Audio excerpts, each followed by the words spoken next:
तो भारतीय इतिहास की आज की इस सीरीज में हम आपके लिए लेकर आए हैं प्रश्न एवं उनके उत्तर, जहां पर प्रत्येक प्रश्न के 4 ऑप्शंस होंगे और 4 ऑप्शंस में से आंसर एक होगा।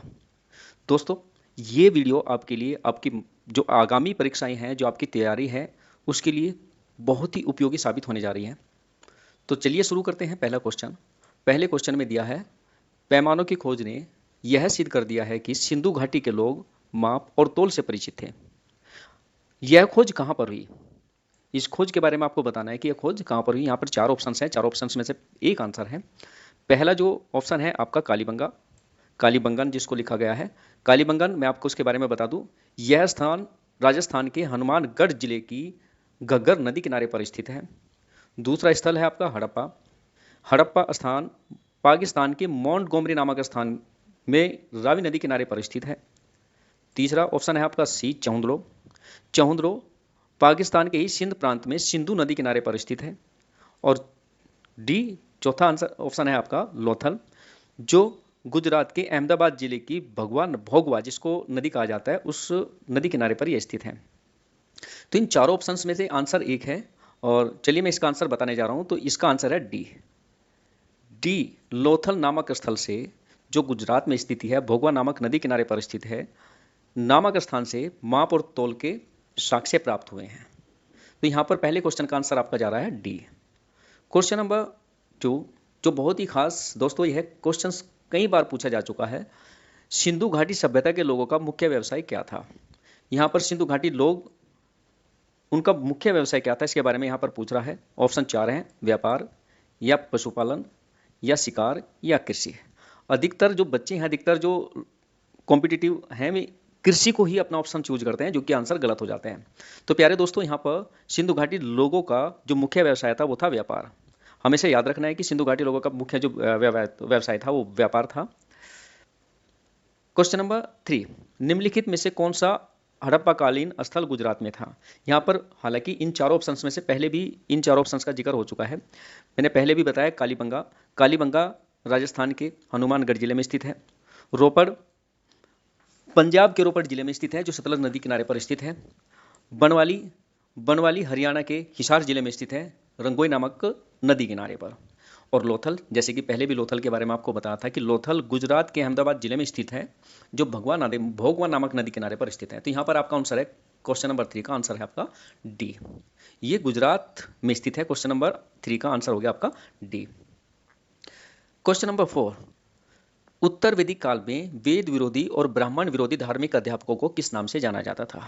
तो दोस्तों, ये क्वेश्चन भी बहुत ही अच्छा है, बहुत ही खास क्वेश्चन है। भी 4 ऑप्शन है, यजमान या श्रमण या अथर्वण या श्रेष्ठिन। इन चारों ऑप्शंस में से आपको एक आंसर सेलेक्ट करना है। तो यहां पर क्वेश्चन नंबर 4 का जो आंसर है वो आंसर है आपका बी, श्रमण। उत्तर वैदिक काल में ब्राह्मण विरोधी धार्मिक अध्यापकों को श्रमण नाम से जाना जाता था। क्वेश्चन नंबर 5, भारत के राज चिन्ह में प्रयुक्त होने वाले शब्द सत्यमेव जयते। इस क्वेश्चन के बारे में तो मैं आपको जितना बताऊं उतना कम है। क्वेश्चन एसएससी और डीएसएसबी के एग्जाम्स में कई बार पूछा जा चुका है। ये कहते हैं कि भारत के राज चिन्ह में प्रयुक्त होने वाले शब्द सत्यमेव जयते किस उपनिषद से लिए गए हैं? तो यहाँ पर 4 ऑप्शन है, मुंडक उपनिषद या कठ उपनिषद या ईश उपनिषद या बृहदारण्यक उपनिषद। 4 ऑप्शंस में से आपका आंसर कौन सा है, आपको चेक करना है। तो यहाँ पर मैं आपको बताने जा रहा हूँ, अगर आपका आंसर आप सोच रहे हैं मुंडक उपनिषद के बारे में, तो आंसर आपका बिल्कुल सही है। तो यहाँ पर पहला जो इसका ऑप्शन है क्वेश्चन नंबर 5 का, मुंडक उपनिषद, जी हाँ, बिल्कुल सही आंसर है आपका। तो सत्यमेव जयते मुंडक उपनिषद से लिया गया है, जो भारतीय राज चिन्ह में प्रयुक्त होता है। क्वेश्चन नंबर 6, भारत के किस स्थल की खुदाई से लोह धातु के प्रचलन के प्राचीनतम प्रमाण मिले हैं? बहुत ही बढ़िया क्वेश्चन है, बहुत ही अच्छा क्वेश्चन है दोस्तों ये। ऑप्शन एस का पहला ऑप्शन तक्षशिला से या अंतरजी खेड़ा से या कौशाम्बी से या हस्तिनापुर से। 4 ऑप्शन है, और 4 ऑप्शन में से कौन सा आंसर है ये आपको बताना है। चलिए मैं आपको बता रहा हूं, इसका आंसर आपका अंतरजी खेड़ा। ये अंतरजी खेड़ा कहां पर है और क्यों प्रसिद्ध है, ये मैं आपको बता रहा हूं। अंतरजी खेड़ा उत्तर प्रदेश के एटा नामक जिले में स्थित है। एटा नामक स्थल पर, ये एटा नामक जिले में स्थित है, और ये ऐतिहासिक नहीं, प्रागैतिहासिक स्थल माना जाता है। ये प्रागैतिहासिक स्थल है, और ये पर्यटन का भी एक खूबसूरत स्थल माना जाता है और ये गंगा की सहायक नदी काली नदी के तट पर स्थित है। तो आपका आंसर छठे का जो आंसर है वह है अंतरजी खेड़ा। क्वेश्चन नंबर 7, किस वेद में जुदाई माया वशीकरण का वर्णन है? तो यहाँ पर वर्णन लिखा है कि किस वेद में, 4 वेद हैं, ऋग्वेद, यजुर्वेद, सामवेद, अथर्ववेद। तो चारों वेदों में से किस वेद के अंदर जादू टोटका टोना या अंधविश्वास जिसको कहा जाता है या वशीकरण जिसको कहा जा सकता है, वो किस वेद में वर्णन उसका किया गया है? यहाँ 4 ऑप्शन में से पहला ऑप्शन है ऋग्वेद। ऋग्वेद के बारे में बताऊं, प्राचीनतम वेद है और इस वेद में ज़्यादातर मंत्रों का उपचार मिला है, मंत्रों का इसमें वर्णन है। और बाकी के जो तीनों वेद हैं वो तीनों वेद इसी वेद की एक शाखा है, इसी वेद से मिलकर बने हैं। दूसरा जो ऑप्शन है आपका बी, यजुर्वेद। यजुर का अर्थ होता है यज्ञ करना, तो दूसरा जो ऑप्शन है इसका अर्थ होता है यज्ञ करना। तीसरा सामवेद, साम का अर्थ होता है गान से, मतलब सामवेद भारतीय इतिहास के संगीत का जनक माना जाता है, साम का अर्थ होता है गान से। अथर्ववेद ऑप्शन है आपका डी, अथर्ववेद। इस वेद की रचना अथर्वा नामक ऋषि ने की थी और इस वेद में ही आपको जादू टोटका टोना सारे जो वशीकरण है या अंधविश्वास का जो वर्णन है वो अथर्ववेद नामक वेद में ही मिलता है। तो ऑप्शन 7 का आपका आंसर हो जाता है डी, अथर्ववेद। अथर्ववेद नामक वेद में जादू टोटका टोना या वशीकरण का वर्णन किया गया है। क्वेश्चन नंबर 8, ऋग्वेद में से निम्नांकित किस नदियों का उल्लेख अफगानिस्तान के साथ आर्यों के संबंध का सूचक है? चारों ऑप्शन में से आपको प्रत्येक नदी के बारे में मैं आपको समझाऊंगा, प्रत्येक नदी के बारे में आपको बताऊंगा। यहाँ पर पहला ऑप्शन है अस्कनी। इसका ऋग्वेदिक काल में नाम अस्कनी था, लेकिन वर्तमान में इसका नाम है चिनाब नदी, जो हिमाचल प्रदेश से, जिसका उद्गम स्थल हिमाचल प्रदेश है। Option B पैरुष्णी। पैरुष्णी नदी को वर्तमान समय में रावी नदी के नाम से जाना जाता है और इसका उद्गम स्थल भी हिमाचल प्रदेश ही है। सी कुंभा। कुंभा जिसको वर्तमान समय में काबुल नदी के नाम से जाना जाता है, इसी से आपको अंदाजा लगा लिया होगा, इसी से आपको पता चल गया कि काबुल कहाँ पर है, अफगानिस्तान में। तो क्वेश्चन नंबर 8 का जो आंसर है वो आपका सी हो जाता है। ऋग्वैदिक काल में अफगानिस्तान के आर्यों का संबंध कुंभा, जिसको वर्तमान समय में काबुल नदी के नाम से जाना जाता है, से इसका संबंध है। क्वेश्चन नंबर 9, किस शासक ने गंगा एवं सोन नदियों के संगम पर पाटलिपुत्र नगर की स्थापना की थी? बहुत अच्छा क्वेश्चन है। तो दोस्तों यहाँ पर 4 ऑप्शन है, 4 ऑप्शन में से पहले ऑप्शन मैं बताने जा रहा हूँ अजातशत्रु। अजातशत्रु जो हर्यक वंश के जो संस्थापक थे, बिंबिसार उनका पुत्र था। उज्जैन अजातशत्रु का पुत्र था। अशोक मौर्य वंश का एक महान शासक माना जाता है और घनानंद नंद वंश का शासक माना जाता है। तो यहाँ पर पाटलिपुत्र, जिसको आज पटना नाम से जाना जाता है, उस नगर की स्थापना उज्जैन नामक शासक ने की थी, जो हर्यक वंश का एक शासक था। क्वेश्चन नंबर 10, निम्नलिखित में से कौन सा एक ईसा पूर्व 6ठी सदी में प्रारंभ में भारत का सर्वाधिक शक्तिशाली नगर राज्य था? तो यहाँ पर गंधार, कंबोज, काशी और मगध। यहाँ पर जो मगध की बात आती है, सबसे शक्तिशाली राज्य की बात आती है, तो यहाँ पर सबसे शक्तिशाली राज्य मगध को ही माना जाता था।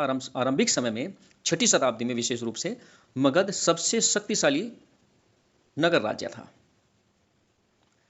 क्वेश्चन नंबर 11, मगध के किस प्रारंभिक शासक ने राज्यारोहण के लिए अपने माता पिता की हत्या एवं इसी कारणवश अपने पुत्र द्वारा मारा गया? ये एक, मैं इससे पहले क्वेश्चन में, क्वेश्चन नंबर 9 में इसका जिक्र हुआ है। हर्यक वंश का संस्थापक था बिंबिसार, और बिंबिसार की हत्या करके उसका पुत्र राजा बना था, जो था अजातशत्रु। मतलब अजातशत्रु ने अपने पिता की हत्या की, तब वो सिंहासन पर बैठा था, और अजातशत्रु की हत्या की थी उज्जैन ने। उज्जैन अजातशत्रु का पुत्र था। तो इसी कारण यहाँ पर जो एक सिलसिला चला आ रहा था पिता की हत्या करके राजा बनने का, तो इस कारण इस वंश को पितृहंता वंश भी कहा जाता था। इस वंश को पितृहंता वंश के नाम से भी जाना जाता था। तो बिंबिसार हर्यक वंश का संस्थापक था, तो हर्यक वंश के संस्थापक बिंबिसार की हत्या करके अजातशत्रु राजा बना था। तो इस 11वें क्वेश्चन का आंसर हो जाता है आपका बी। क्वेश्चन नंबर 12, सिकंदर के आक्रमण के समय उत्तर भारत पर निम्नलिखित राजवंशों में से किस राजा का शासन था? नंद वंश या मौर्य वंश या शुंग वंश या कर्ण वंश? देखो यहाँ पर एक समझने वाली बात है, मौर्य वंश तो उस दौरान था ही नहीं जब सिकंदर ने भारत पर आक्रमण किया। शुंग वंश की भी अगर हम बात करें भी बहुत बात की बात है। तो यहाँ पर ऑप्शन ए नंदवंश, नंदवंश जिसका संस्थापक पद्मनानंद था, नंदवंश का शासन था उत्तर भारत के हिस्से में। जब सिकंदर ने भारत पर आक्रमण किया तब उत्तर भारत में नंदवंश का शासन था। तो 12 का क्वेश्चन नंबर 12 का आंसर आता है आपका ए। क्वेश्चन नंबर 13, बुद्ध ने निम्नलिखित में से किस स्थान पर महापरिनिर्वाण मतलब मृत्यु प्राप्त की थी?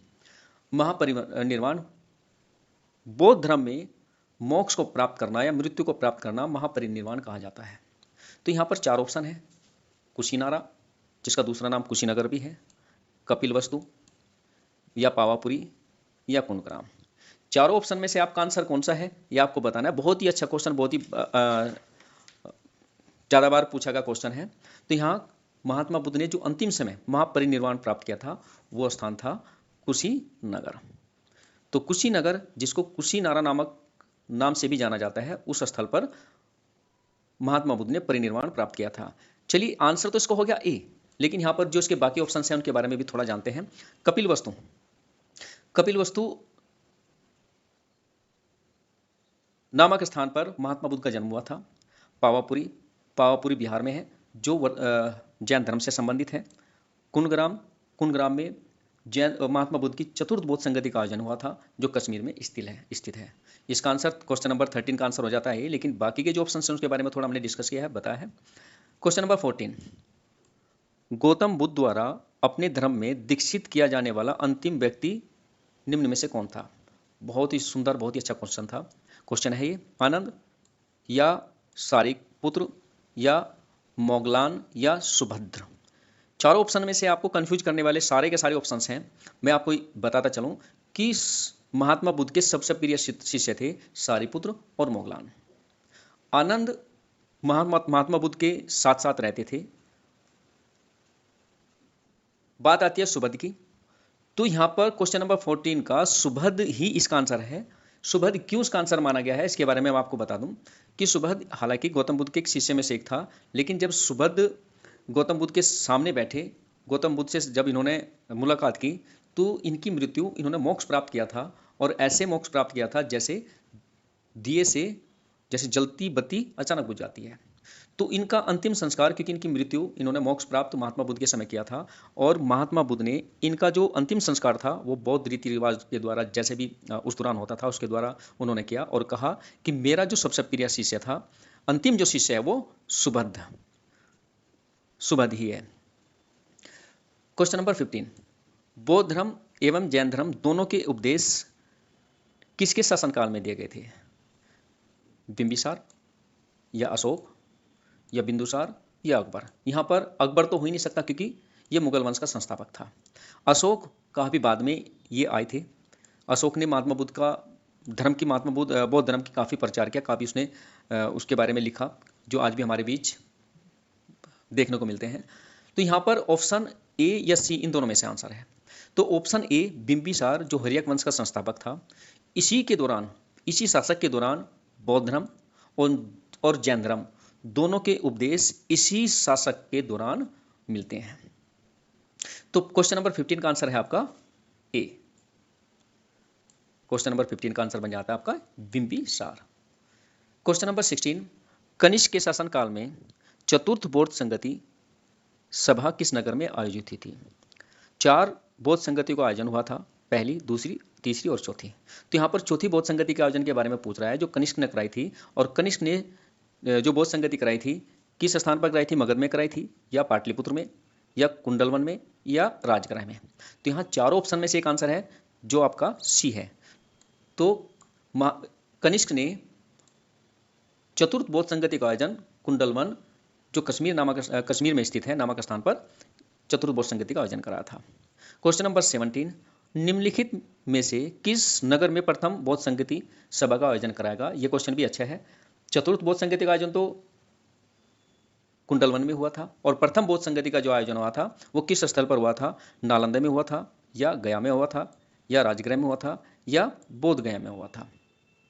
तो क्वेश्चन नंबर 17 का आंसर है आपका राजगृह। प्रथम बौद्ध संगति का आयोजन राजगृह नामक स्थान पर हुआ था इनकी मृत्यु के पश्चात। क्वेश्चन नंबर 18, गौतम बुद्ध ने अपनी मृत्यु के उपरांत बौद्ध संघ के नेतृत्व में किसे नामित किया था?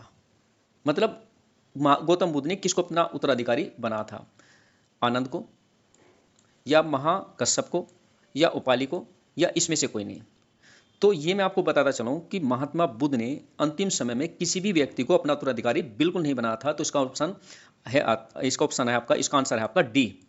डी इस क्वेश्चन का आंसर है। कभी भी आनंद, उपाली या महाकश्यप, आनंद को कभी ना मान के चले, हालांकि आनंद उनके सबसे नजदीकी का जो उनके साथ साथ रहते थे, बहुत प्रिय शिष्य में से एक था, लेकिन अपने अंतिम समय में महात्मा बुद्ध ने किसी को भी अपना उत्तराधिकारी साबित या उत्तराधिकारी नहीं बनाया था। क्वेश्चन नंबर 19, कश्मीर में कनिष्क के शासनकाल में जो बौद्ध संगति आयोजित हुई थी उसकी अध्यक्षता किसने की थी? पासर ने, नागार्जुन ने, शूद्रक ने, या वसुमित्र ने? क्वेश्चन 19 का आंसर आपका है डी। कश्मीर में कनिष्क ने चतुर्बौद्ध संगति का आयोजन करा था, जो कुंडलवन नामक स्थान पर यह बौद्ध संगति आयोजित हुई थी, जिसकी अध्यक्षता वसुमित्र ने की थी। क्वेश्चन नंबर 20, महायान बौद्ध धर्म में बोधिसत्व अवलोकितेश्वर को किस और अन्य नाम से जाना जाता है? महामाया बौद्ध धर्म में बोधिसत्व अवलोकितेश्वर को किस नाम से जाना जाता है? ब्रजपाणी, मंजूश्री, पदपाणी, या मैत्रेय?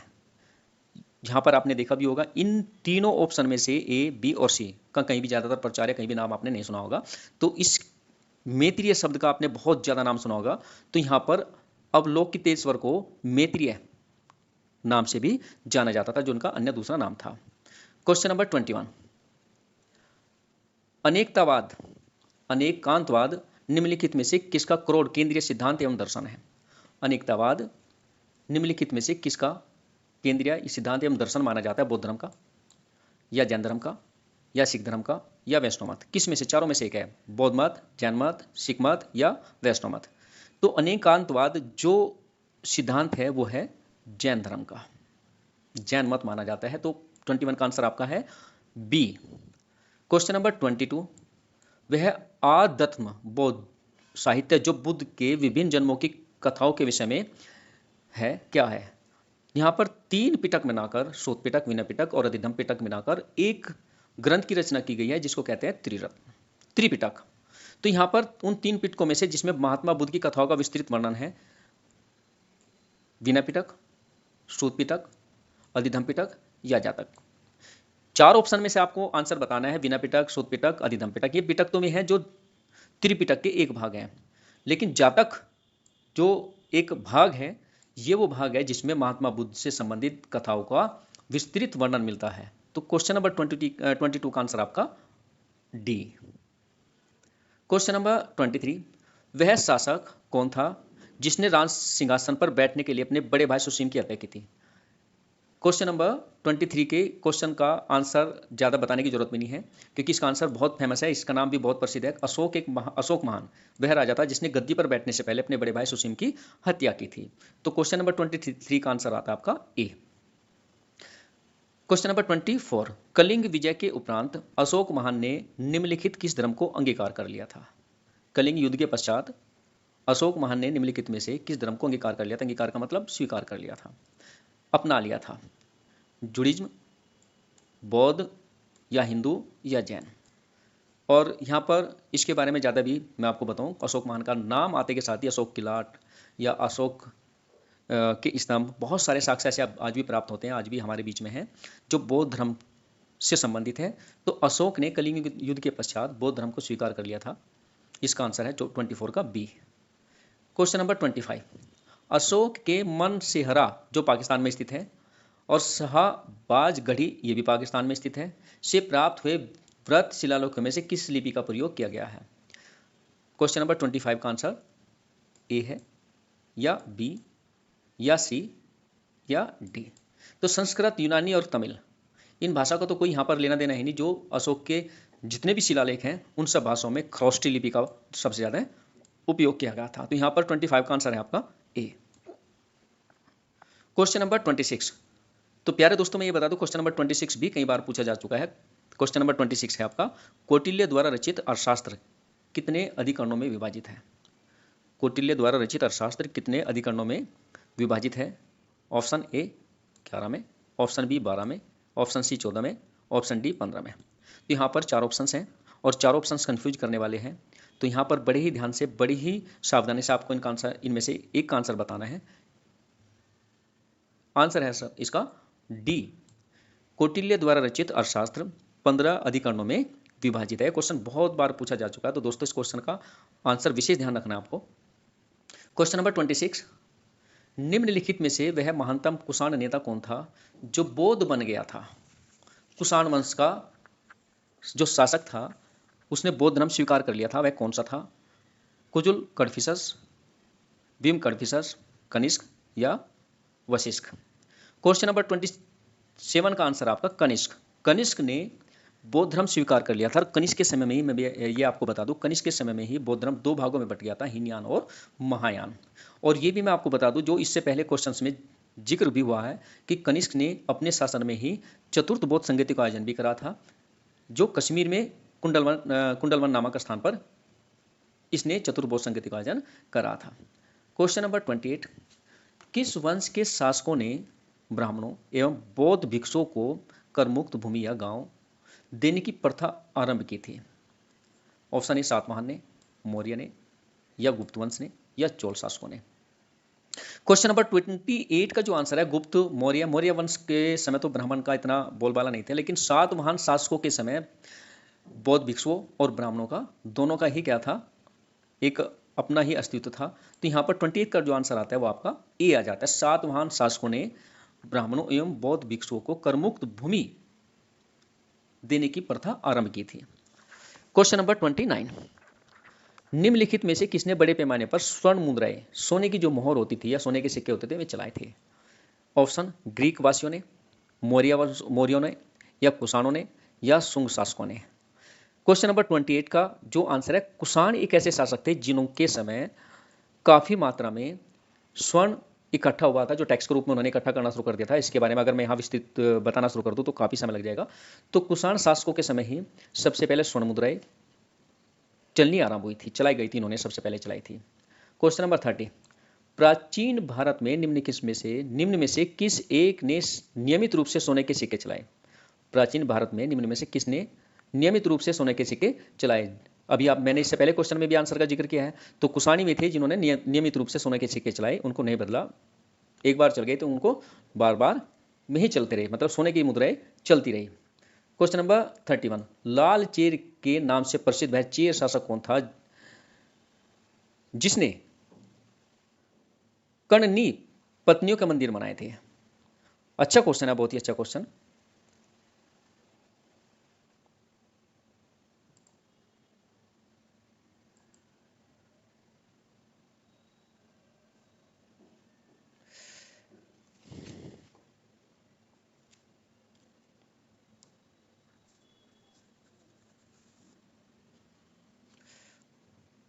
तो इसके आंसर है एलरा, कारिकाल, सेनगुटवन, या नेदुन जेरल आदन? तो 31 का जो आंसर है वो आपका सेनगुट्टन। ये साउथ का एक राजा था जिसने पत्नी के मंदिर कर्णनी, जिसको बोला जाता है, का मंदिर का निर्माण कराया था। क्वेश्चन नंबर 32, निम्न में से कौन सा संगम युगीन व्याकरण रचना सर्वाधिक महत्वपूर्ण रचना मानी गई है? ऑप्शन है आपका एतुतगोई, या पादकिलकेनकु, या तोलकाप्पियम, या इनमें से कोई नहीं। तो 32 का जो आंसर है वह है आपका सी। सी आंसर है आपका। ये क्या है? तमिल व्याकरण है एक, ये जिसके रचयिता टोल प्यार माना जाता है। ये सर्वाधिक संगम युगीन सर्वाधिक महत्वपूर्ण व्याकरण की पुस्तक मानी जाती है, महत्वपूर्ण रचना मानी जाती है। क्वेश्चन नंबर 32, किस ऋषि के बारे में कहा जाता है कि उन्होंने दक्षिण भारत का आर्यकरण किया, उन्हें आर्य बनाया गया? ऑप्शन विश्वामित्र, अगस्त्य, या वशिष्ठ, या सांबर? ये 4 ऑप्शंस हैं, इनमें से आंसर है आपका अगस्त्य ऋषि। अगस्त्य ऋषि के बारे में कहा जाता है कि उसने दक्षिण भारत का आर्यकरण किया था। ये एक वैदिक ऋषि थे और इनकी पत्नी का नाम लोपामुद्रा था। और इन्हें जो वशिष्ठ थे, उनका बड़ा भाई भी माना जाता है। क्वेश्चन नंबर 34, गुप्त शासन के दौरान निम्नलिखित में से ऐसा व्यक्ति कौन था जो एक महान खगोलविद और गणितज्ञ था। ये बहुत ही अच्छा क्वेश्चन है। यहाँ पर दो सिमिलरिटी है, भानुगुप्त, पहला जो मैं ऑप्शन बता रहा हूँ भानुगुप्त, या वाणभट्ट, या आर्यभट्ट, या बारहमिहिर। इन चारों ऑप्शंस में से दो तो कंफ्यूज करने वाले हैं, भानुगुप्त और वाणभट्ट। ये तो थे नहीं, ये तो गुप्त वंश का जो राजा था उसके शासन में था। और वाणभट्ट की भी एक बहुत प्रसिद्ध पुस्तक है जिसको हरिश्चरित्र कादम्बरी भी माना जाता है, हरिश्चरित्र भी माना जाता है, जो संस्कृत के हैं। और आर्यभट्ट और बारामीर ये दोनों ही क्या थे, खगोलविद भी थे और महान गणितज्ञ भी थे। तो यहाँ पर बारामीर को जो माना जाता है वो आर्यभट्ट का शिष्य माना जाता है, मतलब आर्यभट्ट बारामीर का गुरु था। ये दोनों विद्वान थे, दोनों गणितज्ञ थे और खगोलविद भी थे, क्योंकि आर्यभट्ट क्या था, बारामीर का गुरु था। तो यहाँ पर इसका जो आंसर है, करेक्ट आंसर है, जो गुप्त शासन में थे, दोनों ही गुप्त शासन में थे, लेकिन आर्यभट्ट क्योंकि बारहमिहिर का एक गुरु थे और आर्यभट्ट ने ही सबसे पहले खगोलविद के बारे में जानकारी भी दी थी। तो यहां पर 34 का जो आंसर है, करेक्ट जो आंसर है वो है आर्यभट्ट। 35, क्वेश्चन नंबर 35, गुप्त वंश का वह राजा कौन था जिसने हुनों को भारत पर आक्रमण करने से रोका था। गुप्त वंश का शासक, ऑप्शन है आपका कुमारगुप्त, या समुद्रगुप्त, या स्कंदगुप्त, या चंद्रगुप्त। चार ऑप्शन में से एक आंसर है, तो यहाँ पर इसका आंसर है स्कंदगुप्त। स्कंदगुप्त ने हुनों को भारत पर आक्रमण करने से कई बार रोका था। क्वेश्चन नंबर 36, मेहरौली जो दिल्ली में स्थित है, लोह स्तंभ का निर्माण किस सदी में हुआ था। चतुर्थ सदी में, या सप्तम सदी में, या तृतीय सदी में, या द्वितीय सदी में। क्वेश्चन नंबर 36 का चार ऑप्शन में से चारों में से एक आंसर है और आंसर है आपका ए, चतुर्थ सदी में है जो मेहरौली में स्थित लोह स्तंभ है उसका निर्माण किया गया था। क्वेश्चन नंबर 37, दिल्ली के मेहरौली में कुव्वत उल इस्लाम मस्जिद के प्रांगण में स्थित प्रसिद्ध लोह स्तंभ किसकी स्मृति में से है, मतलब वो किसकी स्मृति है, किसकी स्मृति माना जाता है, अशोक की, या चंद्रगुप्त की, या हर्ष की, या अनंगपाल की। तो क्वेश्चन नंबर 37 का जो आंसर है बहुत ही अच्छा आंसर है, बहुत ही अच्छा क्वेश्चन भी है दोस्तों ये, तो इसका आंसर है आपका चंद्रगुप्त। मेहरौली में कुव्वत उल इस्लाम मस्जिद में के प्रांगण में जो लोह स्तंभ है वो चंद्रगुप्त का माना जाता है, चंद्रगुप्त की स्मृति में वो स्थल है। क्वेश्चन नंबर 38, समुद्रगुप्त की सैनिक उपलब्धियों का वर्णन किस अभिलेख में उपलब्ध है, ऐरण में, या गया में, या नालंदा अभिलेख में, या प्रयाग में। क्वेश्चन नंबर 38 का आंसर है आपका डी, समुद्रगुप्त की सैनिक उपलब्धियों का वर्णन उसके प्रयाग के अभिलेख में वर्णित है। क्वेश्चन नंबर 39, गुप्त काल में उत्तर भारतीय व्यापार निम्नलिखित किस एक पत्तन से संबंधित है, पत्तन से संचालित होता था। गुप्त काल में उत्तर भारतीय व्यापार निम्नलिखित किस एक पत्तन से संचालित होता है, मतलब वहां सर वो व्यापार चलता था। आंसर है ताम्रलिप्ति, भरोच, कल्याण, या कामरे। तो इस 39 क्वेश्चन का आंसर है आपका ताम्रलिप्ति। ताम्रलिप्ति नामक जो पत्तन था वहां से उत्तर भारतीय का व्यापार संचालित होता था। क्वेश्चन नंबर 40, निम्नलिखित में वह अंतिम बौद्ध राजा कौन था जो संस्कृत का महान विद्वान और लेखक था। चार ऑप्शन है आपके, कनिष्क, अशोक, बिंबिसार, या हर्षवर्धन। इन चारों ऑप्शन में से अशोक तो नहीं था, अशोक तो खरोष्टी भाषा या कौन सी भाषा से उसका संबंध था। कनिष्क भी नहीं थे, बिंबिसार जो हरेक वंश के संस्थापक थे भी नहीं थे। तो आंसर बचता आपका डी। क्वेश्चन नंबर 40 का आंसर आपका डी, हर्षवर्धन, जो ये अंतिम राजा थे, बौद्ध राजा थे, जो संस्कृत के महान विद्वान और ये लेखक भी थे। क्वेश्चन नंबर 41, गुप्त वंश के ह्रास मतलब विनाश के पश्चात उत्तर भारत में बड़े भाग का पुनर्गठन किसने किया। गुप्त वंश के समाप्त होने के पश्चात, ह्रास होने के पश्चात जो उत्तर भारत था उसका पुनर्गठन किसने किया। क्वेश्चन नंबर 41 का आंसर चालुक्य, या राजपूत, या हर्षवर्धन, या शक। तो इसका आंसर भी आपका हर्षवर्धन ही है। हर्षवर्धन ने गुप्त वंश के ह्रास के बाद, मतलब गुप्त वंश के समाप्त के पश्चात बड़े पैमाने पर उत्तर भारत का पुनर्गठन किया था। क्वेश्चन नंबर आपका 42, किस पुस्तक का 15 भारतीय और 40 विदेशी भाषाओं में अनुवाद किया जा चुका है। बहुत ही अच्छा क्वेश्चन है। किस पुस्तक का 15 भारतीय और 40 विदेशी भाषाओं में अनुवाद किया जा चुका है? आंसर है आपका हितोपदेश, या अभिज्ञान शकुंतलम, या पंचतंत्र, या कथा सरित सागर। चार ऑप्शन में से आंसर है आपका सी। क्वेश्चन नंबर 42 का आंसर आपका सी, पंचतंत्र वह पुस्तक है जिसका 15 भारतीय और 40 विदेशी भाषाओं में अनुवाद किया जा चुका है, और इसके जो रचयिता है वह है विष्णुदत्त शर्मा। क्वेश्चन नंबर 43, निम्नलिखित में से किसको चल्कोलिथिक एज कहा जाता है? पुरापाषाण को, नवपाषाण को, या ताम्रपाषाण को, या लोह युग को? लोह युग मतलब जिसमें लोहे का प्रयोग ज्यादा होता था। तो यहाँ पर चार ऑप्शन है, चार ऑप्शन में से आंसर है आपका ताम्रपाषाण। जिस युग में तांबे का प्रयोग ज्यादा होता था उस युग को चाल्कोलिथिक एज कहा जाता है। क्वेश्चन नंबर 42, ईसा की प्रारंभिक सदियों में भारत तथा रोम के बीच घनिष्ठ व्यापारिक संबंधों की सूचना किस पुरास्थल की खुदाई से प्राप्त होती है? मदुरै से, या ताम्र लिप्ति से, या तोंडी से, या अरिकमेडु से? तो क्वेश्चन नंबर 44 का आंसर है आपका अरिकमेडु। अरिकमेडु जो पांडुचेरी का प्राचीनतम नाम है, वर्तमान में अरिकमेडु को पांडुचेरी नाम से जाना जाता है। पांडिचेरी या पांडुचेरी वर्तमान का नाम है उसका पांडुचेरी। तो अरिकमेडु को क्या है, ईसा की प्रारंभिक सदियों में भारत रोम के बीच घनिष्ठ व्यापारिक संबंधों का सूचक माना जाता है, जो खुदाई से प्राप्त साक्ष्य मिले हैं। क्वेश्चन नंबर 45, प्राचीन भारत में निम्नलिखित में से कौन सी एक लिपि दाईं ओर से बाईं ओर लिखी जाती थी? बहुत ही अच्छा क्वेश्चन है।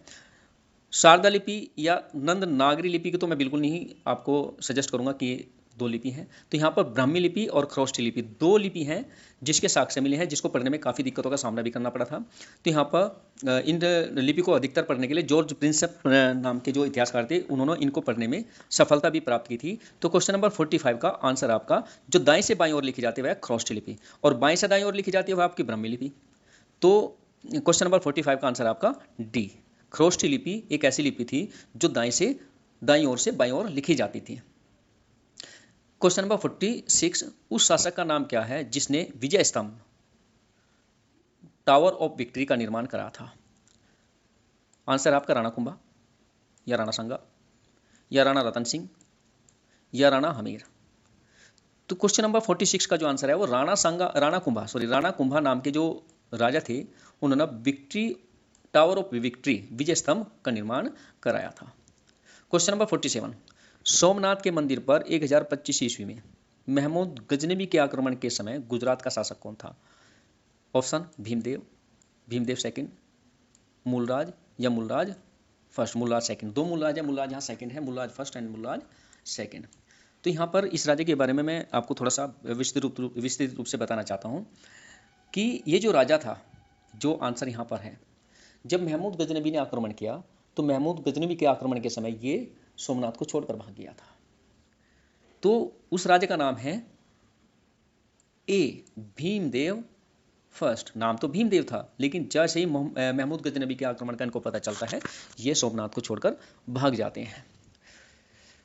क्वेश्चन नंबर 48, रानी पद्मिनी का नाम अलाउद्दीन खिलजी की चित्तौड़ विजय से जोड़ा जाता है। उसके पति का नाम है महाराणा प्रताप सिंह, रणजीत सिंह, या राजा मान सिंह, या राजा रतन सिंह? चारों ऑप्शन में से कौन सा आंसर है आपको बताना है। ये बहुत ही प्रसिद्ध और बहुत ही खास क्वेश्चनों में से एक भी है। राजा पद्मिनी का नाम अलाउद्दीन खिलजी की चित्तौड़ विजय से जोड़ा जाता है, जो राजा रतन सिंह की क्या थी, पत्नी थी, जिसके पति कौन थे, राजा रतन सिंह। तो यहाँ पर क्वेश्चन नंबर 48 का आंसर आपका डी। क्वेश्चन नंबर 49, किस चालुक्य शासक ने थानेसर व कन्नौज के महान शासक हर्षवर्धन को नर्मदा के तट पर परास्त किया और उसे दक्षिण की ओर बढ़ने से रोका भी था?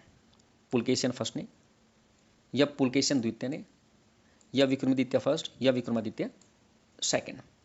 क्वेश्चन नंबर 49 का आंसर आपका बी, पुलकेशिन द्वितीय ने हर्षवर्धन को परास्त किया था और दक्षिण की ओर बढ़ने से रोका भी था। क्वेश्चन नंबर आपका 50, महाबलीपुरम जो एक प्रमुख नगर है वह कला में किन शासकों की रुचि को दर्शाता है? महाबलीपुरम। आंसर पल्लवों ने, या चेरों ने, या पांड्यों की या चालुक्यों की जो कला थी उनकी रुचि को दर्शाता है। तो क्वेश्चन नंबर 50 का आंसर आपका पल्लवों। पल्लवों की कला का महाबलीपुरम एक बहुत ही अद्भुत और अनोखा उदाहरण है।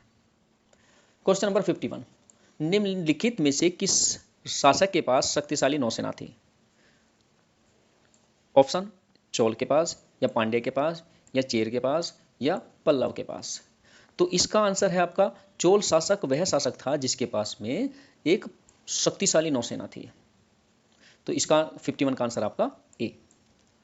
क्वेश्चन नंबर 52, 8वीं सदी के प्रारंभ में निम्नलिखित में से किसने जेरोएस्ट्रियानो मतलब पारसियों को शरण दी जो पर्सिया ईरान से समुद्र द्वारा फरार होकर तटीय रास्ते से पश्चिमी भारत पहुंचे थे? ऑप्शन आपका चालुक्य ने, या चोलों ने, या होयसलों ने, या राष्ट्रकूटों ने। 52 का आंसर है आपका डी, राष्ट्रकूट शासकों ने जो पारसी थे उनको क्या की थी? शरण दी थी। क्वेश्चन नंबर 53, चोलों द्वारा किसके साथ घनिष्ठ राजनीतिक और वैवाहिक संबंध स्थापित किया गया? चोलों द्वारा किसके साथ घनिष्ठ राजनीतिक और वैवाहिक संबंध स्थापित किए गए? बेगी के चालुक्य, कल्याणी के चालुक्य, बादामी के चालुक्य, या इनमें से कोई नहीं। तो 53 का आंसर जाता है आपका ए, बेगी के चालुक्य के द्वारा इनके चोलों के घनिष्ठ संबंध स्थापित थे। क्वेश्चन नंबर 54, वह चोल राजा कौन सा था जिसने श्रीलंका को पूर्ण स्वतंत्रता दी और सिंहल राजकुमार के साथ अपनी पुत्री का विवाह कर दिया था? कुलोत्तुंग फर्स्ट, या राजेंद्र फर्स्ट, या अधिराजेंद्र, या राजाधिराज। इसका आंसर है आपका कुलोत्तुंग फर्स्ट। कुलोत्तुंग फर्स्ट के साथ राजा चोल ने क्या कर दिया था? अपनी पुत्री का मतलब विवाह कर दिया था और श्रीलंका को पूर्ण रूप से आज़ाद भी कर दिया था। क्वेश्चन नंबर है आपका 55, मोहम्मद गोरी विजित प्रदेशों की देखरेख के लिए निम्नलिखित में से किस विश्वसनीय जनरल को छोड़कर गया था? नसरुद्दीन को, इल्तुतमिश को, कुतुबुद्दीन ऐबक को, या मलिक गफूर को? इस क्वेश्चन के बारे में अगर मैं बताऊं, मोहम्मद गोरी जो द्वारा जो जीते गए प्रदेश थे उसके आंसर के बारे में अगर मैं आपको बताऊं, उसने कुतुबुद्दीन ऐबक को यहाँ पर छोड़ा था और कुतुबुद्दीन ऐबक ही वो व्यक्ति था जिसने कुतुब मीनार का निर्माण कराया था। क्वेश्चन नंबर 56, वह रोमन सम्राट अगस्टस की भांति सावधान था कि दूसरों की तरह शक्तिशाली न लगे और वह दूसरों के स्तर से अधिक न लगे। यह संदर्भ किसका है? मतलब ये किसके विचार हैं? 56 आंसर है आपका बाबर, या इब्राहिम लोदी, या बहलोल लोदी, या जलालुद्दीन खिलजी। तो यहाँ पर आंसर है आपका बहलोल लोदी, जो लोदी वंश का संस्थापक भी था। इसके विचार थे, उपरोक्त जो विचार बताए गए ये विचार इसी के विचार थे। तो 56 का आंसर आपका सी। क्वेश्चन नंबर 57, भारतीय इतिहास के बाजार नियमों या मूल्य नियंत्रण पद्धति की शुरुआत किसने की थी? ये बहुत अच्छा क्वेश्चन है, बहुत ही अच्छा क्वेश्चन है दोस्तों। कई बार एग्जाम में देखा भी जा चुका है। शेरशाह सूरी ने, या मोहम्मद बिन तुगलक ने, या फिरोज तुगलक ने, या अलाउद्दीन खिलजी ने। तो 57 का आंसर आपका अलाउद्दीन खिलजी। पहली जो बाजार व्यवस्था थी वो अलाउद्दीन खिलजी ने ही स्थापित की थी। यहीं से शुरुआत जाती है, अलाउद्दीन खिलजी के द्वारा ही बाजार नियंत्रण की व्यवस्था। क्वेश्चन नंबर 58, जब उसने राजतत्व प्राप्त किया तो वह शरीयत के नियमों और आदेशों से पूर्णतया स्वतंत्र था। बर्नी ने यह कथन किस सुल्तान के लिए कहा है? ए इल्तुतमिश, बी बलवान, सी अलाउद्दीन खिलजी, या मोहम्मद तुगलक।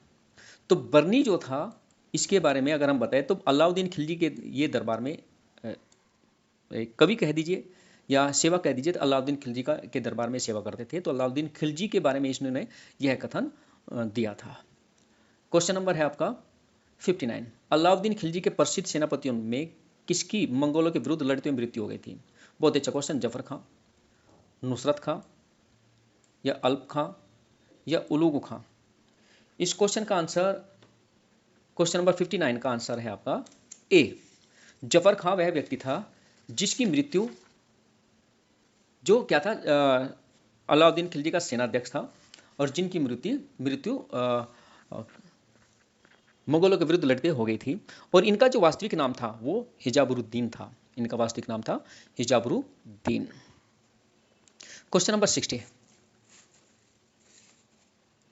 अलाउद्दीन खिलजी के निम्न सेनाध्यक्षों में से कौन सा तुगलक वंश का प्रथम सुल्तान था? अलाउद्दीन खिलजी के जो सेनाध्यक्ष थे उनमें से कौन सा तुगलक वंश का प्रथम शासक बना?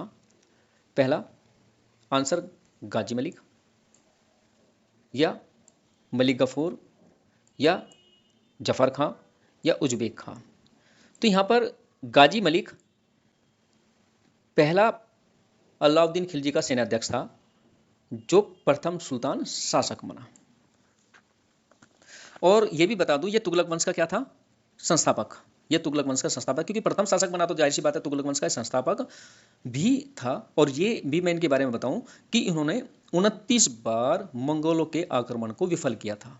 मंगोलों ने इनके समय 29 बार आक्रमण किया और 29 बारी में अपने मिशन में, अपने जो उनका जो टारगेट था उसमें असफल हुए।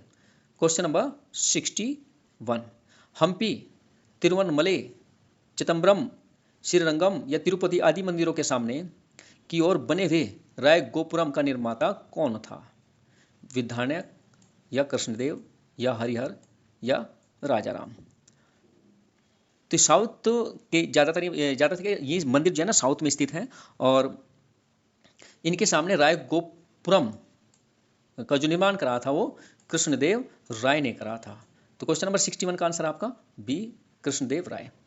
क्वेश्चन नंबर 62, सरकी सुल्तानों के शासनकाल में निम्नलिखित स्थानों में से किसे पूर्व का सिराज या सिराज हिंद कहा जाता है?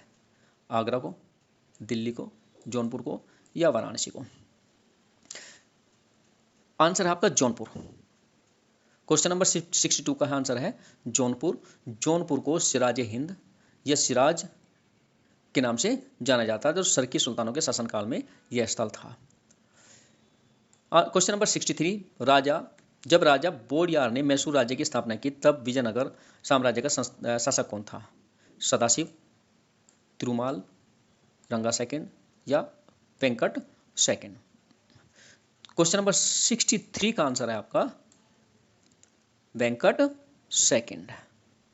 जब राजा बोडियार ने मैसूर राज्य की स्थापना की तब विजयनगर साम्राज्य का जो शासक था वो था वेंकट सेकंड। क्वेश्चन नंबर 64, किस संत ने ईश्वर को अपने पास अनुभव करने के लिए नृत्य एवं गीतों मतलब कीर्तनों को माध्यम बनाया? शंकरदेव, चंडीदास, ज्ञानदेव, या चैतन्य महाप्रभु? तो चैतन्य महाप्रभु एक ऐसे संत थे जिन्होंने ईश्वर को कीर्तन एवं नृत्य के माध्यम से अनुभव किया। क्वेश्चन नंबर 65, निम्नलिखित किस भक्ति संत ने अपने उपदेश के प्रचार के लिए सबसे पहले हिंदी का प्रयोग किया? बहुत अच्छा क्वेश्चन है। दादू, कबीरदास, रामानंद, या तुलसीदास? तुलसीदास ने संस्कृत भाषा का प्रयोग किया, कबीरदास ने खड़ी भाषा का प्रयोग किया। तो रामानंद और दादू, ये दो ऑप्शन आपके पास आते हैं, तो दोनों ऑप्शन में से आंसर आपका आता है रामानंद।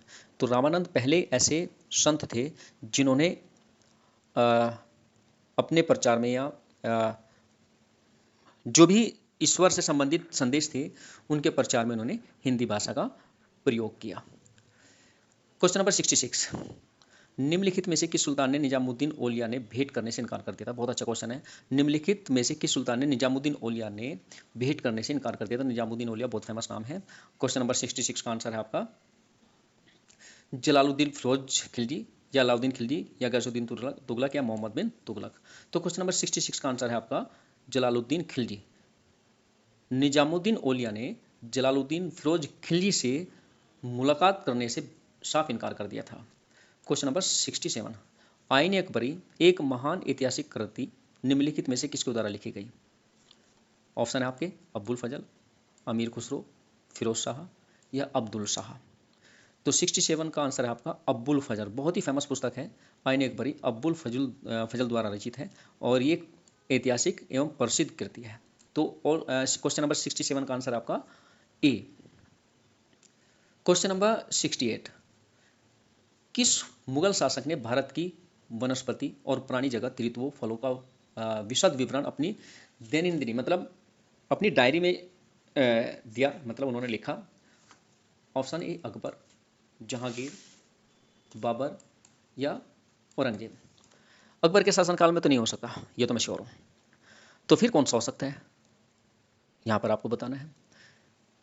तो यहाँ पर मैं बता रहा हूँ मुगल वंश के जो संस्थापक थे बाबर एक ऐसे व्यक्ति थे जो डायरी लिखने के लेखन के बड़े प्रिय थे। तो इन्होंने ही अपनी डायरी में भारत की वनस्पति प्राणी जगत ऋतुओं मतलब अनेक प्रकार के भारत के अनेक प्रकार के विषयों के बारे में इन्होंने अपनी डायरी में वर्णन किया है। क्वेश्चन नंबर 69, किस मुगल साम्राज्य की राजधानी को आगरा से दिल्ली स्थापित किया गया था? किस मुगल वंश साम्राज्य की राजधानी को आगरा से दिल्ली स्थापित किया गया था? बहुत अच्छा क्वेश्चन है। ऑप्शन आपका जहांगीर, औरंगजेब, हुमायूं या शाहजहां। 69 का आंसर बताने की तो जरूरत नहीं है, लेकिन फिर भी मैं बता रहा हूं क्योंकि इस ऑप्शन से इस आंसर से लगभग सभी परिचित हैं, फिर भी मैं आपको बता रहा हूं शाहजहां एक ऐसे मुगल वंश के शासक थे जिन्होंने अपनी राजधानी को आगरा से दिल्ली स्थानांतरित किया था। क्वेश्चन नंबर 70, वर्ष 1526 ईस्वी में लड़ी गई पानीपत की पहली लड़ाई में बाबर ने कौन पराजित किया था? सबसे पहले इसने किसको पराजित किया था?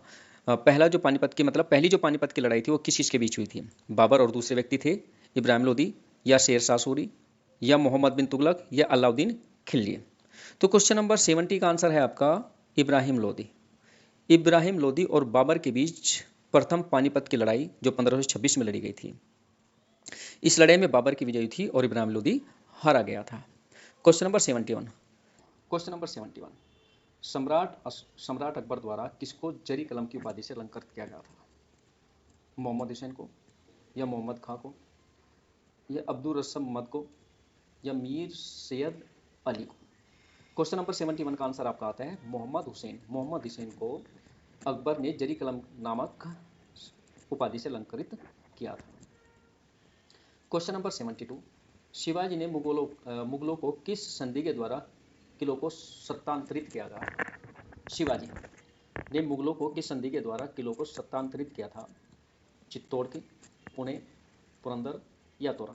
क्वेश्चन नंबर 72 का आंसर आपका पुरंदर संधि में ही शिवाजी और मुगलों के बीच जो संधि हुई थी, जो पुरंदर संधि के नाम से जानी जाती है, उसमें किलों को सत्तांतरित कर दिया गया था। क्वेश्चन नंबर 7, निम्नलिखित में से किस सुल्तान ने पहले हजरत ए आला की उपाधि अपनाई और बाद में सुल्तान की? ऑप्शन है आपके बहलोल लोदी, सिकंदर लोदी, शेर शाह सूरी या इस्लाम शाह सूरी। क्वेश्चन नंबर 73 का आंसर आपका शेर शाह सूरी, जिसे grand trunk road GT road का निर्माता भी माना जाता है। ये है माना जाता है नहीं, ये निर्माता है। तो शेर शाह सूरी ने हजरत आला की उपाधि अपनाई और फिर उसके बाद वह सुल्तान की उपाधि मतलब सुल्तान बना। क्वेश्चन नंबर 74, निम्नलिखित मुगल शासकों ने किस अपनी आत्मकथा को फारसी भाषा में लिखा? बाबर ने, अकबर ने, जहांगीर ने या औरंगजेब ने? क्वेश्चन नंबर 74 का आंसर है आपका सी, जहांगीर भी लेखन कला में, बाबर तो थे ही थे जो डायरी लिखते थे भारतीय इतिहास के बारे में, भारतीय सौंदर्य के बारे में उन्होंने लिखा है, लेकिन जहांगीर भी ये फारसी भाषा के एक बहुत बड़े लेखक थे जिन्होंने फारसी भाषा में अपनी आत्मकथा लिखी। क्वेश्चन नंबर 75, किस इतिहासकार ने अकबर द्वारा प्रतिपादित दीन इलाही को एक धर्म कहा? किस इतिहासकार ने अकबर द्वारा प्रतिपादित दीन इलाही, तो ये क्वेश्चन भी पूछा जाता है दीन इलाही किसके द्वारा चलाया गया था? तो इसका आंसर है आपका अकबर।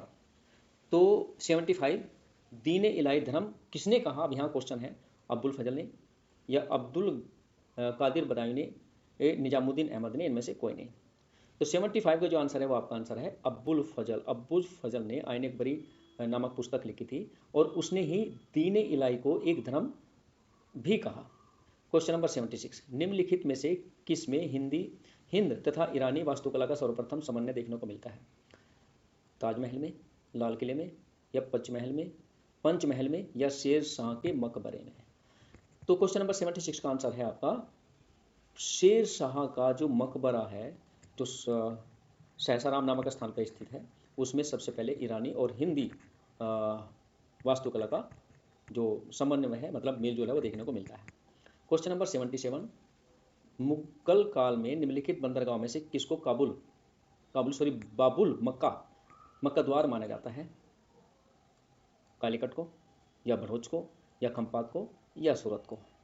तो 77 को जो आंसर है वो आपका आंसर है सूरत।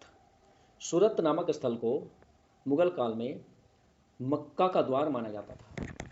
क्वेश्चन नंबर 78, मेवाड़ से युद्ध तथा चित्तौड़ की संधि किसके शासनकाल की महत्वपूर्ण उपलब्धि है? अकबर की, जहांगीर की या शाहजहां की, इनमें से कोई नहीं। क्वेश्चन नंबर 78 का है आंसर जहांगीर। तो जहांगीर के शासनकाल में ही मेवाड़ से युद्ध तथा मेवाड़ में जो युद्ध था, युद्ध मेवाड़ और चित्तौड़ के बीच जो संधि हुई थी वो जहांगीर के शासनकाल की एक महत्वपूर्ण उपलब्धि मानी जाती है। क्वेश्चन नंबर 79, राजपूताना के किन राज्यों में से एक ने अकबर की संप्रभुता स्वीकार नहीं की थी? मतलब अकबर की जो शर्त थी, अकबर की जो बात थी वो बिल्कुल नहीं मानी थी। तो यहाँ पर आंसर है आमेर, जिसको अम्बेर कहा जाता है, मेवाड़ या मारवाड़ या बीकानेर। क्वेश्चन नंबर 79 का आंसर आपका मेवाड़। मेवाड़ राजपूताना ने अकबर की संप्रभुता को स्वीकार करने से इनकार कर दिया था। क्वेश्चन नंबर 80, वह प्रसिद्ध जैन आचार्य कौन था जिसको अकबर ने बहुत सम्मानित किया था? चंद्रप्रभा सूरी या हरिविजय सूरी या पुष्पदत्त या यशोभद्र? इन चारों में से एक जैन जो आचार्य थे हरिविजय सूरी, उसको अकबर ने बहुत ज़्यादा सम्मान दिया था, बहुत ज़्यादा से सम्मानित किया था। इसका आंसर आपका 80 का बी। क्वेश्चन नंबर 81, शिवाजी ने मुगलों को किस संधि के द्वारा किलों को हस्तांतरित किया? ये क्वेश्चन इससे पहले भी पूछा जा चुका है, दूसरी बार फिर इसका आंसर क्वेश्चन रिपीट हो रहा है यहाँ पर। पुरंदर की संधि। तो इसका आंसर है, मैं ज़्यादा इसके बारे में नहीं बात करता, तो यहाँ पर क्या है, पुरंदर की संधि। क्वेश्चन नंबर 82, वह कौन सेना नायक था जिसे बीजापुर के सुल्तान ने 1659 में शिवाजी को जिंदा या मुर्दा पकड़ कर लाने के लिए भेजा था? इनायत खां को, अफजल खां को या शाइस्ता खां या सैयद खां? चार ऑप्शन में से तो 82 का आंसर है आपका अमजद खान, अफजल खां को, सॉरी अफजल खां को जिंदा मुर्दा पकड़ कर लाने के लिए भेजा गया था, सेना नायक था। एक इतिहासकार ने पानीपत की तीसरी लड़ाई को स्वयं देखा है, वह कौन था? खफी खान, काशीराज पंडित या दत्ताजी पिंगले या हरचरण दास? आंसर है आपका काशीराम पंडित। काशीराम पंडित थे जिन्होंने पानीपत की तीसरी लड़ाई को अपनी आंखों से देखा था। निम्नलिखित में से किस यूरोपीय ने भारत में सबसे पहले अपना व्यापार फैलाया और प्रभावित स्थापित किया? सबसे पहले जो भारत में व्यापार करने के लिए आए थे वे कौन थे? पुर्तगाली सबसे पहले भारत के आए थे, क्योंकि वास्को डी गामा नामक जो व्यक्ति था वो पुर्तगाल का था जिसने भारत की खोज की थी, और उसके बाद वो यहाँ पर व्यापार करने के सिलसिले से आता और उसने अपना व्यापार यहाँ पर स्थापित कर लिया था। तो पहले कौन थे? पुर्तगाली थे जो भारत में व्यापार करने के लिए आए थे। क्वेश्चन नंबर 85, ब्रिटिशों ने भारत में सूरत में अपनी पहली फैक्ट्री स्थापित करने की अनुमति निम्नलिखित में से किससे प्राप्त की थी? अकबर ने, अकबर से या जहांगीर से या शाहजहां से या औरंगजेब से? क्वेश्चन नंबर 85 का आंसर आपका जहांगीर। जहांगीर के शासन में ही जहांगीर ने ही सूरत में अपनी फैक्ट्री स्थापित करने की अनुमति दे दी थी। इसके पीछे एक बहुत बड़ी लंबी कहानी है, बहुत बड़ा इसका एक वर्णन भी है। Question number 86, east India company के नेतृत्व में रॉबर्ट क्लाइव का उत्तराधिकारी निम्नलिखित में से कौन सा था? ईस्ट इंडिया कंपनी के नेतृत्व में बैटिंग, कॉर्नवालिस, हैंगिस्टस या वेलेस्ली? क्वेश्चन नंबर 86 और 86 का आंसर है आपका हेस्टिंग्स। हेस्टिंग्स को ही रॉबर्ट क्लाइव का उत्तराधिकारी माना गया था। क्वेश्चन नंबर 87, भारत में फ्रांसीसी ने अपना पहला कारखाना निम्न स्थानों में से कहाँ लगा था? दोस्तों बहुत ही अच्छा क्वेश्चन है, बहुत इंपॉर्टेंट क्वेश्चन भी है। क्वेश्चन नंबर 87, पहला उन्होंने कारखाना लगा सूरत में था या पुलिकट में था या कोचीन में था या कासिम बाजार? इनमें से किस स्थान पर उन्होंने अपना पहला कारखाना लगाया था? तो दोस्तों यहाँ पर जो फ्रांसीसी ने अपना पहला कारखाना स्थापित किया था वो सूरत में स्थापित किया था, तो उसका आंसर आता है आपका ए। क्वेश्चन नंबर 88, निम्नलिखित यूरोपीय में से कौन सा एक स्वतंत्रता पूर्व भारत में व्यापारी के रूप में सबसे अंत में आए? तो डच या इंग्लिश मतलब अंग्रेज, ब्रिटिश या फ्रांसीसी या पुर्तगाली? तो दोस्तों ये तो आपको क्लियर है कि इससे पहले क्वेश्चन में जो जिक्र है, पहले जो सबसे पहले तो पुर्तगाली थे और सबसे अंत में जो आए थे फ्रांसीसी। सबसे अंत में भारत में व्यापार करने के जो मकसद से आए थे, में फ्रांसीसी आए थे। पहले पुर्तगाली, फिर डच और फिर ब्रिटिश और उसके बाद आए थे फ्रांसीसी। क्वेश्चन नंबर 89, लंदन में ब्रिटिश ईस्ट इंडिया कंपनी के गठन के समय भारत का निम्नलिखित में से कौन सा बादशाह था? लंदन में ब्रिटिश ईस्ट इंडिया कंपनी के भारत में उस दौरान कौन स्थापित? हालांकि इस क्वेश्चन का जिक्र पहले हुआ है, जब ईस्ट इंडिया कंपनी की स्थापना हुई उस दौरान भारत का कौन शासक था? क्वेश्चन नंबर 89 का अकबर। जब लंदन में ईस्ट इंडिया कंपनी का गठन किया गया उस दौरान भारत में राजा था अकबर। क्वेश्चन नंबर 90, निम्नलिखित में से किसने दिल्ली में खगोलीय वेधशाला, जिसे जंतर मंतर कहते हैं, बनवाई थी?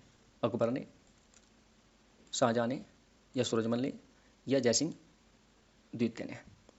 तो क्वेश्चन नंबर 90 का आंसर है आपका डी, जयसिंह द्वितीय ने जंतर मंतर का निर्माण करा था, जो दिल्ली में स्थित है।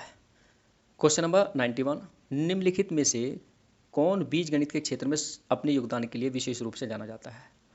आर्यभट्ट को, ब्रह्मगुप्त को, या भास्कर को, या लल को? तो आर्यभट्ट तो खगोलविद और गणितज्ञ थे, लेकिन बीज गणित का योगदान इन्होंने नहीं दिया। ब्रह्मगुप्त भी एक अलग थे, लेकिन भास्कर नामक जो गणितज्ञ थे, भास्कर नामक गणितज्ञ ने बीज गणित के क्षेत्र में अपना महत्वपूर्ण योगदान दिया था। उसका आंसर आता है आपका सी। क्वेश्चन नंबर 91 का आंसर है आपका सी।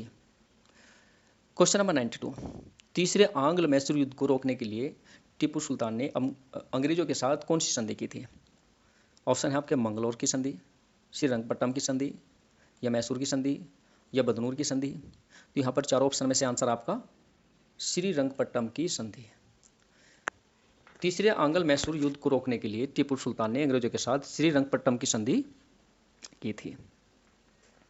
क्वेश्चन नंबर 93, हड़प नीति के अंतर्गत कौन से भारतीय राज्य कब्जे में किए गए थे? हड़प नीति, डॉक्ट्राइन ऑफ लैप्स, मतलब अगर किसी राज्य की संतान नहीं है तो उसके राज्य को हड़प लिया जाता था। अंग्रेजों ने इस तरह की पॉलिसी चलाई थी। तो पहला ऑप्शन आपका झांसी, नागपुर या त्रावणकोर, या झांसी, नागपुर या सतारा, या झांसी, सतारा, मैसूर, या मैसूर, सतारा या भावनगर? तीन ऑप्शन क्वेश्चन नंबर 93 के चार ऑप्शन में से यहाँ पर आपको ऑप्शन की पहचान कर लेनी है कि एक जो नगर था वो झांसी तो था, ये तो क्लियर है, ठीक है, लेकिन झांसी के साथ में मैसूर या त्रावणकोर बिल्कुल भी नहीं थे। तो झांसी, नागपुर व सतारा, ये तीन ऐसे राज्य थे जो हड़प नीति के तहत अंग्रेजों ने जिन पर अपना कब्जा कर लिया था। क्वेश्चन नंबर 94, प्रशासनिक अव्यवस्था, कुशासन जिसको कहा जाता है, के आधार पर डलहौजी ने किस राज्य को ब्रिटिश साम्राज्य में मिलाया था? अवध को, या उड़ीसा को, या वर्मा को, या संयुक्त प्रांत जिसको आज उत्तर प्रदेश के नाम से जाना जाता है? तो यहाँ पर ऑप्शन का आंसर है आपका अवध। अवध को डलहौजी ने कुशासन के आधार पर ब्रिटिश साम्राज्य में मिला लिया था। क्वेश्चन नंबर 95, निम्नलिखित में से ब्रिटिश सरकार का वह गवर्नर जनरल कौन था जिसने भारत में डाक टिकट शुरू किया था? बहुत अच्छा क्वेश्चन है दोस्तों, ये कई बार एग्जाम में पूछा जा चुका है, बहुत ही ज़्यादा अच्छा क्वेश्चन है। तो लॉर्ड डलहौजी, या विलियम बेंटिंक, या लॉर्ड ऑकलैंड, या लॉर्ड कनिंग? तो यहाँ पर लॉर्ड डलहौजी के शासनकाल में भारत में डाक टिकट की शुरुआत हुई थी। क्वेश्चन नंबर 96, इलाहाबाद की संधि जो 1765 में हुई थी के बाद रॉबर्ट क्लाइव ने मुर्शिदाबाद का विदावान किसे बनाया था? मोहम्मद राजा खान को, या राजा सिताब राय को, या राजा दुर्लभ को, या सैयद गुलाम हुसैन को? 96 का क्वेश्चन का आंसर है आपका राजा रजा खान। मोहम्मद रजा खान को क्या किया था? इलाहाबाद की संधि के बाद मुर्शिदाबाद का शासन बना दिया गया था। क्वेश्चन नंबर 97, किस सिख गुरु ने विद्रोही राजकुमार खुसरो की सहायता धन एवं आशीर्वाद से की थी? राजकुमार खुसरो की जो मदद की थी, धन से भी की थी और आशीर्वाद से भी की थी, मतलब तन मन धन तीनों ही तरह से उन्होंने उनकी मदद की थी। पहले गुरु गुरु गोविंद सिंह, या गुरु हरगोविंद सिंह, या अर्जुन देव, या गुरु तेग बहादुर? तो यहाँ पर क्वेश्चन नंबर 97 का आंसर है आपका गुरु अर्जुन देव। गुरु अर्जुन देव ने ये मदद की थी। क्वेश्चन नंबर 98, तथा कथित कुशासन के आधार पर किस गवर्नर जनरल ने मैसूर राज्य के प्रशासन को ले लिया था?